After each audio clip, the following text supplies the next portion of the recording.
Cloning का सबसे पहला उदाहरण हमको मिलता है महाभारत आदि पर्व संभव पर्व 120.33 to 36 में, जहां पर महारानी भद्रा ने अपने मृत पति महाराज युषिताश्व के शव से उसके शुक्राणुओं का क्लोनिंग कराया था। पढ़ते हैं श्लोक।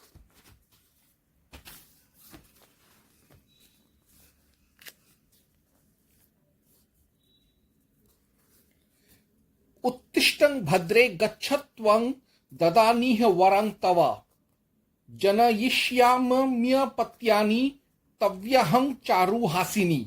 भद्रे उठो और जाओ, इस समय मैं तुम्हें वर देता हूं चारुहासिनी, मैं तुम्हारे गर्भ से कई पुत्रों को जन्म दूंगा। आत्मकीय वरारोहे शयनीय चतुर्दशीम अष्टमिं वा ऋतु स्नाता समविशेषथा मया सह। वरारोहे, तुम ऋतु स्नाता होने पर चतुर्दशी या अष्टमी की रात में अपनी शैया पर मेरे इस शव के साथ सो जाना। एव मुक्ता तू सा देवी तथा चक्रे पतिव्रता यथोक्तमेव तद्वाक्यं भद्रा पुत्रार्थिनी तदा।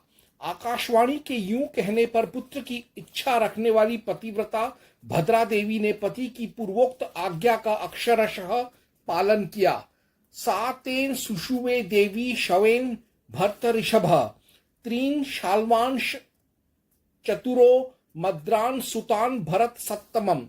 भरत श्रेष्ठ, रानी भद्रा ने उस शव के साथ के द्वारा 7 पुत्र उत्पन्न किए, जिनमें 3 शाल्व देश के और 4 मद्र देश के शासक हुए। तो ये था पहला उदाहरण ह्यूमन क्लोनिंग का, यानी मृत पुरुष के शुक्राणुओं से ह्यूमन क्लोनिंग का पहला उदाहरण। अब हम विष्णु पुराण की तरफ जाएंगे। ओम हनुमते नमः।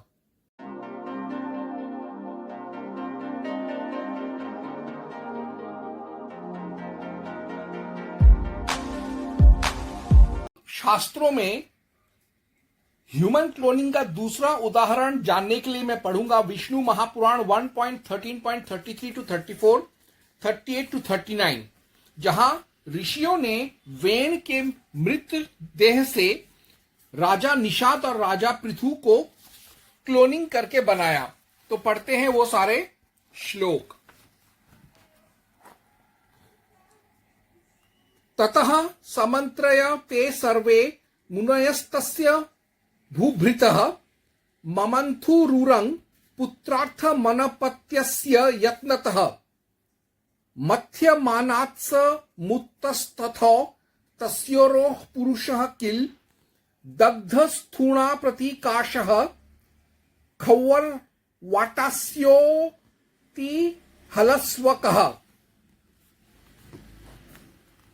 तस्यैव दक्षिणं हस्तं ममन्थुस्तते ततो द्विजाः मध्यमाने च तत्राभूत पृथुर्वैन्यः प्रतापवान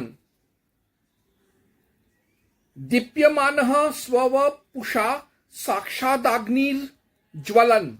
अर्थात तब उन सब मुनीश्वरों ने आपस में सलाह कर उस पुत्रहीन राजा की जंघा का पुत्र के लिए यत्नपूर्वक मंथन किया।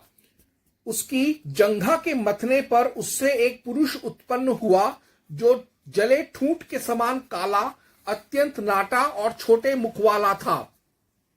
फिर उन ब्राह्मणों ने उसके दाएं हाथ का मंथन किया। उसका मंथन करने से परम प्रतापी वेन सुवन पृथु प्रकट हुए, जो अपने शरीर से प्रज्वलित अग्नि के समान देदीप्यमान थे।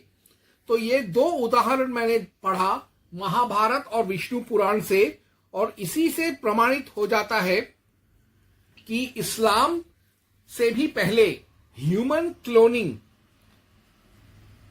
क्लोनिंग शुक्राणुओं, मृत देह के शुक्राणु और उसके अंगों से क्लोनिंग करने का विज्ञान प्राचीन ऋषियों को था। ओम हनुमते नमः।